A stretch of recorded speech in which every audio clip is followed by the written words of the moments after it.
ආයුබෝවන් සියලු දෙනාටම. අද මගේ කතාව අභිමානය පිළිබඳව. ඔබ දන්නවා කෙනෙකුගේ අභිමානය ඔහු ජීවත් කරවන්න තරම් බල සම්පන්න වෙනවා. ඔහු එතනට ගියේ නිකන් නෙවෙයි.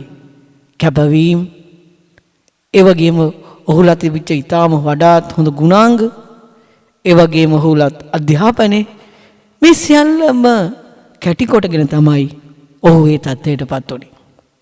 සමහරක් අය ඊටාම සුළු වේලාවකින් ඒ සීල අභිමානයන් බිඳ දමන්න කටයුතු කරනවා.